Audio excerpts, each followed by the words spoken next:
Summer na. Tara, gawa tayo ng 72,000 o higit pa. Handa ka ng hinge cups? Oo.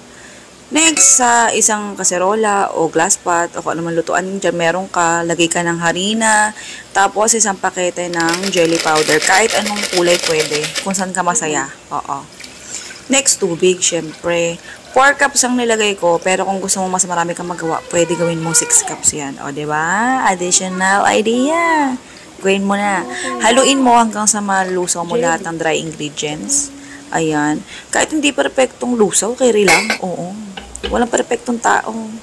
Salang mo na sa apoy kapag tingin mong lusaw na.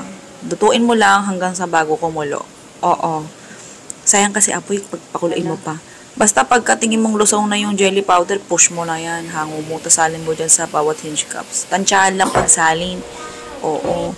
Habang pinapatigas natin at hinintay natin mamuo yung jelly powder, ayan, naglagay tayo ng 250 ml na all-purpose cream na hindi man lang namuo sa rep. Diyos ko po, 2 weeks na sa rep yan, hindi pa rin namuo.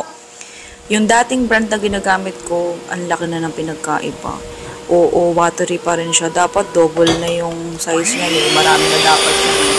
Yan, condensed milk yung nilagay ko, ha. Ayan, sad to say, medyo perfect yung mixture ko dito sa ice cream mixture na ito. Oo. Pero, syempre, dahil nga mahilig tayo magluto, syempre gawa natin ang paraan niyan. Hindi pwedeng masayang ang pagkain. Evaporated milk yung nilagay ko, ha. Kalahating lata lang. Nadismaya talaga ako dito. Oo, sa mixture na to.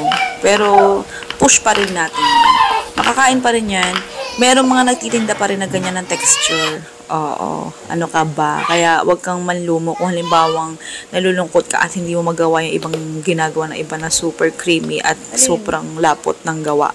Ayan, may kakampi ka na para sa tayo. Tsaka, ganyan talaga. Okay lang yan. Nung nasalin nga sa hinge cups yan, lagay natin sa rep. Oo, hintay natin mamuo. Freezer yan, ha? Ayan. Kinabukasan, binilikan ko siya. Bantay na bantay nga mga anak ko dyan. Hindi pa tapos, eh. Oo. Yan, buksan natin. Ganyan yung itsura niya. Carry lang yan. Soft pa rin ang texture ng pag kinain. Oo, yun nga lang mas solid. Pero soft pa rin pag kinain. Naglagay ako dito ng isang kutsara ng ayan, bawat isang cups, 1 tablespoon ng condensed milk. Sobrang lapot kasi galing sa rep. Bali kaya ako naglagay niyan, don't worry, hindi yan sobrang tamis at wala namang asukal yung jelly mixture natin, di ba? Sa pinaka-toppings, naglagay ako ng Oreo Crush. Kahit anong biskwit na dinurog, pwede mo lagay dyan kung saan ka masaya, kung anong gusto mong ilagay. Pagkalagay mo ng toppings, pwede mo na iserve yun agad-agad. Ayan. By the way, tagasan ka nga pala. Comment mo naman kung tagasan ka. Malay mo, ikaw na yung susunod na mabigyan natin ng libreng electric hand mixer or silicone utensils. Ayan na. Okay, di ba? Pagka ganyan na, pwede mo na siya iserve. Oo. Kung gusto mo na iserve. Oo. Pwede naman, kung wala pang bibili, tapos gusto mo naka-ready na siya, pwede naman ilagay mo ulit sa rep.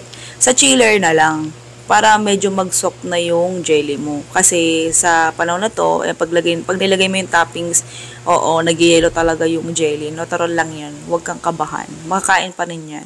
Ito yung list na recipe natin. Jelly Oreo Float ang pangalan ng recipe natin. Sa costing, huwag mabigla. Ganyan talaga. Mahal na bilihin ngayon, eh. Hindi ko nilalagyan ng costing ko sa labor at saka sa gas.